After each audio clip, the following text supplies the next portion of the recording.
Hello दोस्तों, आप सभी को नमस्कार। मैं प्रियंका यादव स्वागत करती हूँ अपना इस यूट्यूब चैनल पे, जिसका क्या नाम है Priyanka Yadav UP police. Students, UP police, UPSI, SSC GD, UP police, UPSI, SSC GD की जो वैकेंसी आने वाली है उसी के मद्देनज़र रखते हुए जो वर्दी के दीवाने हैं, सिर्फ जिनको खाकी से प्यार है वही लोग ये वीडियो देखेंगे। मोस्ट इंपॉर्टेंट क्वेश्चन आए हुए और पेपर में 99% आने की संभावना। बेहतरीन क्वेश्चन है। अपने आप ही जो समझदार बच्चा होगा, जो समझदार विद्यार्थी होगा, क्वेश्चन का लेवल देख के, क्वेश्चंस देख के अपने आप समझ जाएगा कि क्वेश्चन में कितनी जान है। या पुराने पेपर्स उठा के देख लो, पता चल जाएगा कि पेपर कैसे सेट होता है, वो प्रश्न कैसे होते हैं। अपने आप ही समझदार जो होगा वो समझ जाएगा। ठीक है, तो बिल्कुल 5 से 7 मिनट की वीडियो होती है, कोई बहुत ज़्यादा नहीं होती है। आप 5 से 7 मिनट में 25 क्वेश्चन आप बता सकते हैं। 25 में से आपके कितने सही गए अपने आप को आजमा सकते हैं। पहले क्वेश्चन से शुरू हो जाइए, बिल्कुल समय नहीं है। तो क्वेश्चन नंबर पहला है 51। कौन सा माल तथा सेवाओं के उत्पादन हेतु आवश्यक नहीं है? कौन सा आवश्यक नहीं है? ऑप्शन आपको दिए हुए हैं 4: भूमि, श्रम, मानव पूंजी या सरकार। तो क्या नहीं है इसमें आप बता देंगे, सरकार नहीं है। ठीक है, अगर आपको पता था तो बहुत अच्छी बात है, आपका एक सही हो गया। अगर आपको नहीं पता था तो आपका एक कम हो गया। ठीक है, भूमि जरूरी है, श्रम जरूरी है, मानव पूंजी, सरकार का कोई मतलब नहीं है। नेक्स्ट क्वेश्चन पे चलते हैं। क्वेश्चन नंबर 52 बहुत ही अच्छे एंड प्यारे क्वेश्चन है। एंड अर्थशास्त्र में हाथ में कच्चा माल तथा धन जिसका उपयोग उत्पादन में किया जाता है उन्हें क्या कहा जाता है? कार्यशील पूंजी, अचल पूंजी, मानव पूंजी या फिर उत्पादन के कारक कहा जाता है। तो अर्थशास्त्र में जो हाथ में कच्चा माल तथा धन जिसका उपयोग उत्पादन में किया जाता है उसे हम लोग कहते हैं कार्यशील पूंजी। क्या कहते हैं? कार्यशील पूंजी। अच्छे क्वेश्चंस हैं, जब वहाँ पे पेपर में आएंगे ना तो समझ नहीं आएगा कि यार ये कैसा क्वेश्चन आ गया, इसको कैसे करना है। इसीलिए ध्यान दे लो, अभी ये क्वेश्चन सभी इंपॉर्टेंट है।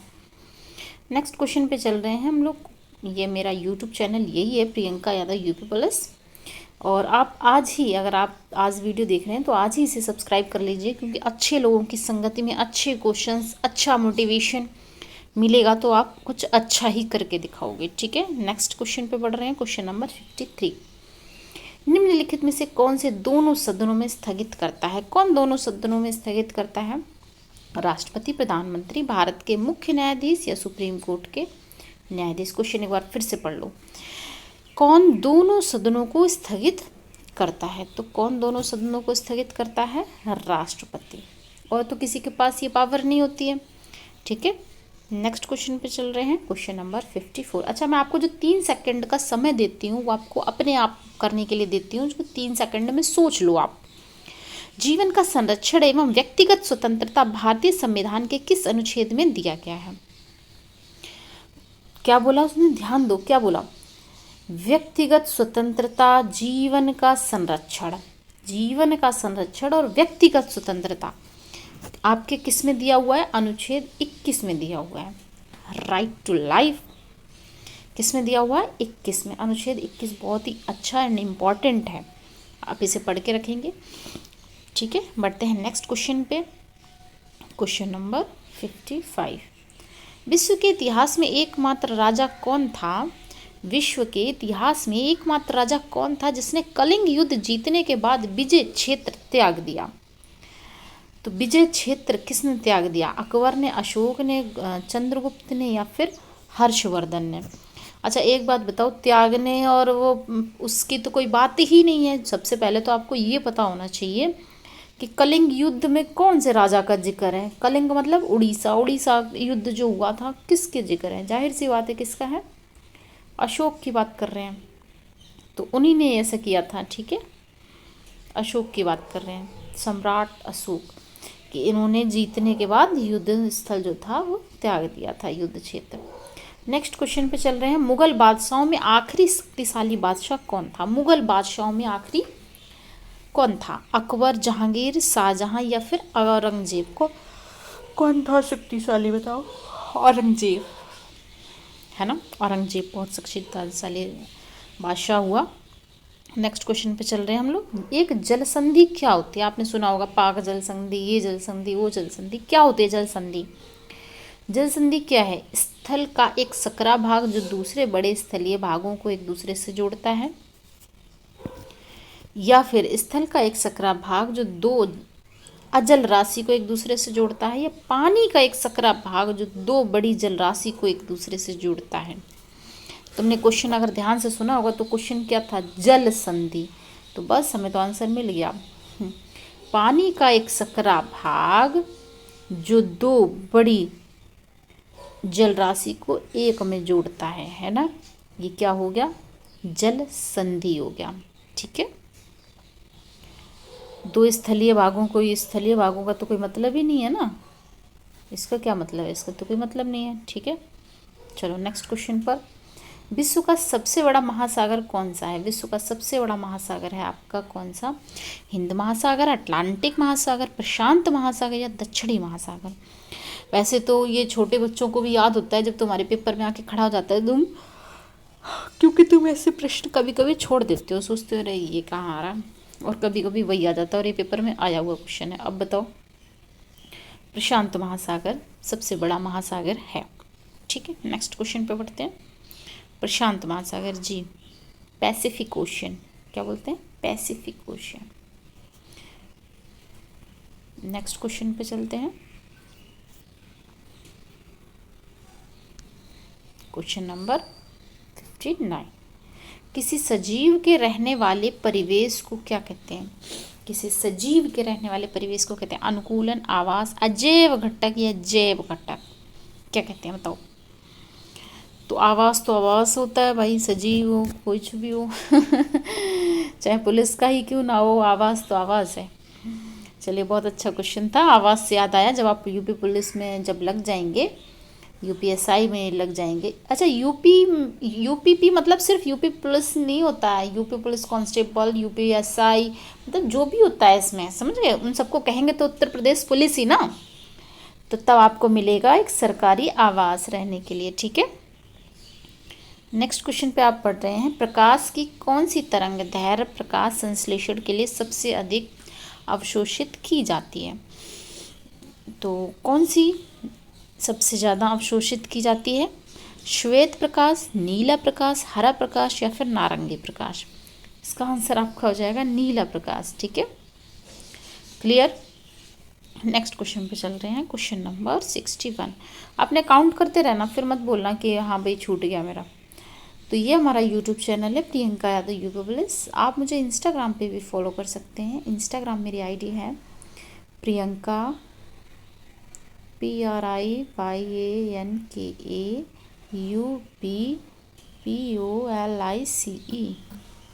Priyanka UP police. ठीक है, वहाँ पर भी आप मुझे फॉलो कर सकते हैं। नेक्स्ट क्वेश्चन पे पढ़ रहे हैं। Question number 61। दिल के ऊपर के छोटे कक्षों को कहा जाता है, दिल के ऊपर के छोटे कक्षों को क्या कहा जाता है? हाँ, बता देंगे। एट्रिया। क्या कहा जाता है? एट्रिया। वेंट्रिकल, सेप्टिमस, रोटो, कुछ भी नहीं, क्या कहा जाता है? एट्रिया। 61 का वी। अच्छा, ये साइंस का क्वेश्चन है। आप कुछ जैसे हार्ट हो गया, ब्रेन हो गया, ब्लड हो गया, इनकी ब्लड वगैरह की खोज हो गई, कुछ ऐसे बैक्टीरिया हो गया, वायरस हो गए, और ये बीमारियों से होने वाले, विटामिन से होने वाले रोग, वो विटामिन की कमी से होने वाले रोग, और कौन से विटामिन का साइंटिफिक नेम क्या है, ये छोटे छोटे से प्रश्न जो हैं माइंड में ज़रूर रखना। ठीक है, मैंने आपको बता दिया। नेक्स्ट क्वेश्चन पे चल रहे हैं। Question number 62। किस यंत्र का प्रयोग एक परीक्षण करने के लिए किया जाता है कि कोई वस्तु आवेशित या अथवा नहीं है? तो किस यंत्र का प्रयोग परीक्षण करने के लिए किया जाता है? थर्मामीटर, परिश्रावक, ओडोमीटर, विद्युत दर्शी। तो ये क्या है आपका? विद्युत दर्शी है। ठीक है, परीक्षण करने के लिए। ठीक है ना, तो परीक्षण करने के लिए विद्युत दर्शी। नेक्स्ट क्वेश्चन पे चल रहे हैं। अच्छा क्वेश्चन है। यदि किसी गोलीय दर्पण का परावर्तक पृष्ठ उत्तल मतलब कॉन्वेक्स है तो इसे कौन सा दर्पण कहते हैं। तो एक बात बताओ, कौन सा था आपका क्वेश्चन नंबर? अलग अलग पेज पे हो गया, कोई बात नहीं। 63 क्वेश्चन है। जब वो ये बात ही कर रहा है कि किसी दर्पण पर परावर्तक पृष्ठ जो है वो उत्तल जा रहा है, तो जाहिर सी बात इसका आंसर क्या होगा? उत्तल ही हो जाएगा, है कि नहीं? देखो, अरे जल्दी चलो, आंसर क्या हो जाएगा इसका? उत्तल ही हो जाएगा। क्वेश्चन एक बार फिर से पढ़ लेना, आपको मैंने 1 सेकंड का समय दिया, ठीक है। कल ही आपको बताया था कॉनकेव लेंस और कॉनकेव मिरर और कॉन्वेक्स दोनों का बताया था, उत्तल और अवतल। आप साइंस में पढ़ लेंगे एक बार, ठीक है। नेक्स्ट क्वेश्चन पे चल रहे हैं, क्वेश्चन नंबर 64।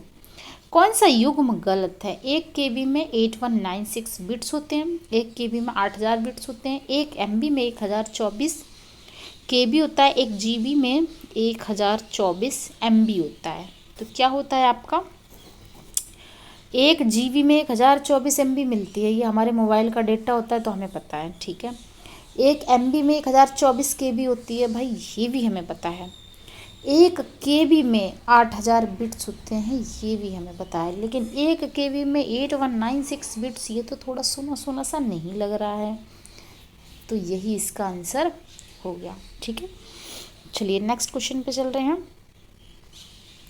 धातुएं सामान्यतः निर्मित होती हैं क्षारीय ऑक्साइड से, अम्लीय ऑक्साइड से, उदासीन ऑक्साइड से, या क्षारीय या अम्लीय ऑक्साइड से?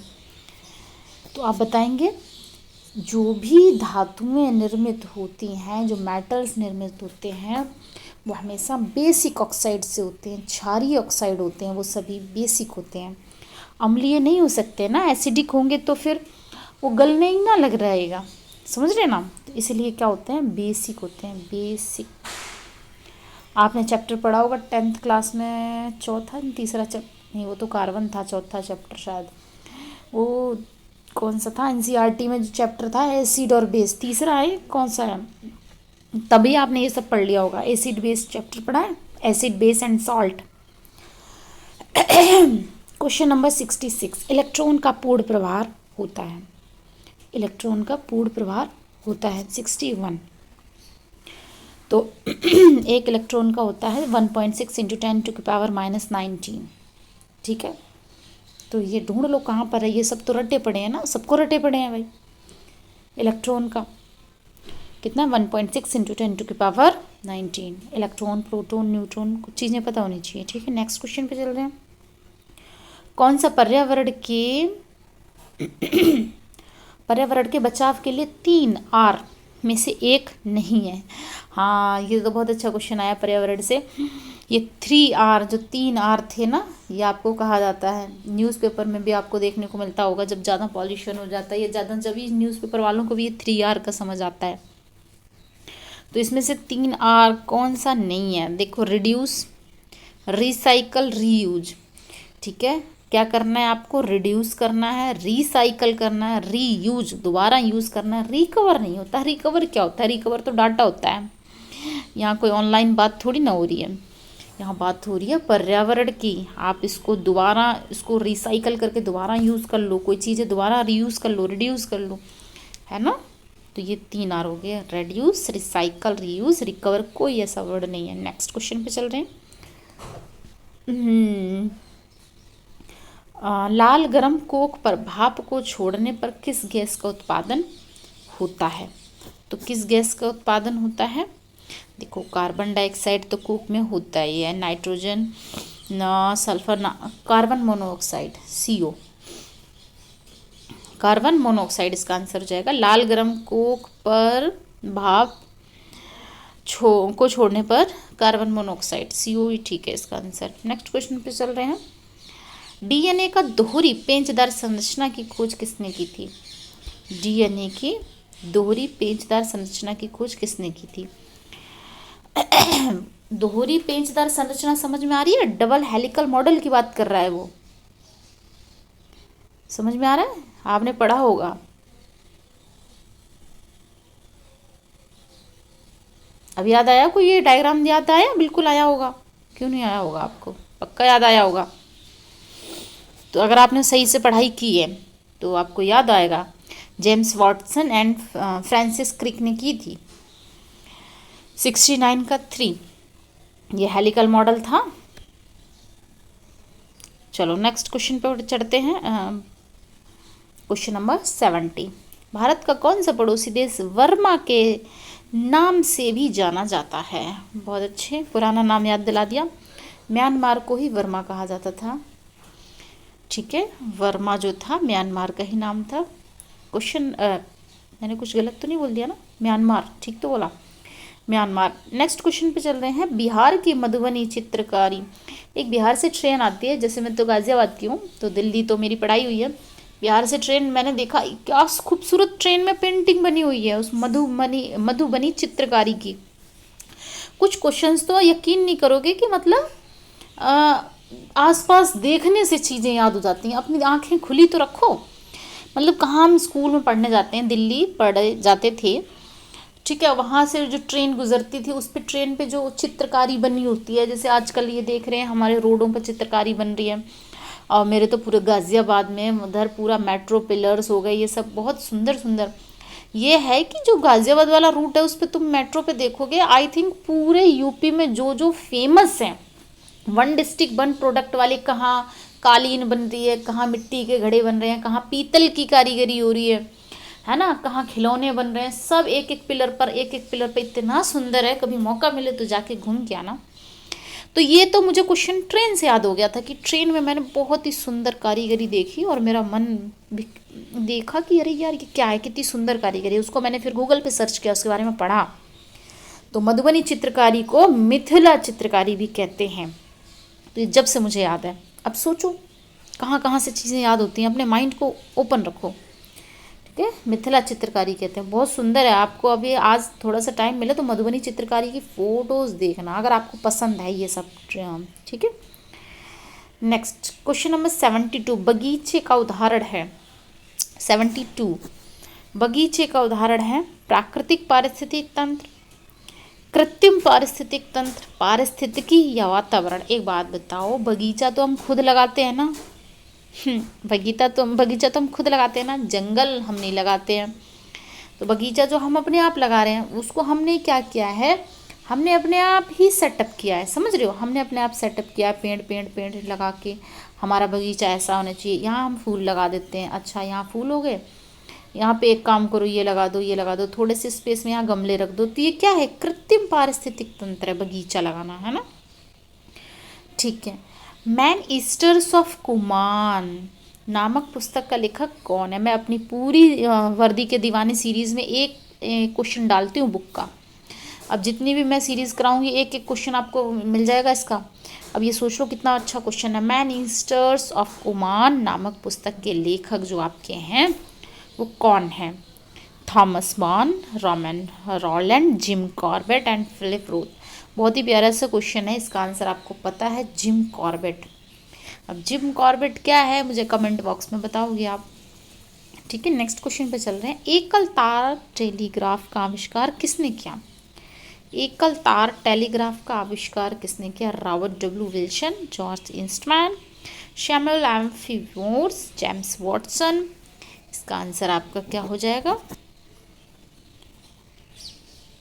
सैमुअल एफ, ये कभी कभी चलता नहीं है भाई marker, Samuel F V Morse. ठीक है, नेक्स्ट क्वेश्चन पे चल रहे हैं। लास्ट हमारा क्वेश्चन है 75, यहीं से आपको पता चल जाएगा आपके कितने सही हुए, है ना? डिस्कस किस खेल से जुड़ा हुआ है? डिस्कस किस खेल से जुड़ा हुआ है? मुक्केबाजी से, हॉकी से, गोल्फ से, एथलेटिक्स से। बिल्कुल एथलेटिक्स से। डिस्कस थ्रो की बात करते हैं, shot put, javelin, discus throw, ये 3 गेम्स जो होते हैं जो फेंकने वाले होते हैं। आप मुझे कोई डिस्कस थ्रो, जो हमारे देश में एक लड़की हैं, एक एथलीट हैं, वो डिस्कस थ्रो करती हैं। उसको थ्रो मतलब फेंकना, डिस्कस थ्रो, जैवलिन भाला जो फेंकते हैं ना, shot put, javelin, discus throw, तीनों का आप मुझे बताएंगे, एक एक उनका नाम बताएंगे, कौन कौन फेंकती हैं ये, कौन कौन इसमें माहिर हैं। तो डिस्कस का किससे हो गया? एथलेटिक्स हो गया। अब आप क्या कर सकते हैं, इस यूट्यूब चैनल को अभी अभी सब्सक्राइब करो भाई, ऐसे काम बनने वाला नहीं है। अभी सब्सक्राइब करके शेयर भी करना है आपको। और you can follow me on Instagram Priyanka UP+, without space 114K। ये अपनी ओरिजिनल आईडी है जहाँ पे इतने फॉलोअर्स हैं, ठीक है। और ये मेरा यूट्यूब चैनल है, इसको आप क्या कर लेंगे, subscribe. You can join me on Telegram Priyanka Yadav UP+। आपकी कोई पर्सनल प्रोफेशनल समस्या है आप मुझे वो भी बता सकते हैं, ज़रूरी नहीं है पढ़ाई से संबंधित हो, कोई पर्सनल जिससे आपका मूड ख़राब हो, लेकिन जेन्युइन होनी चाहिए, ठीक है, because I am a motivational speaker. Okay, bye bye, have a nice day, take care. और यूँ ही हंसते मुस्कुराते रहो और पढ़ते रहो, ठीक है जी।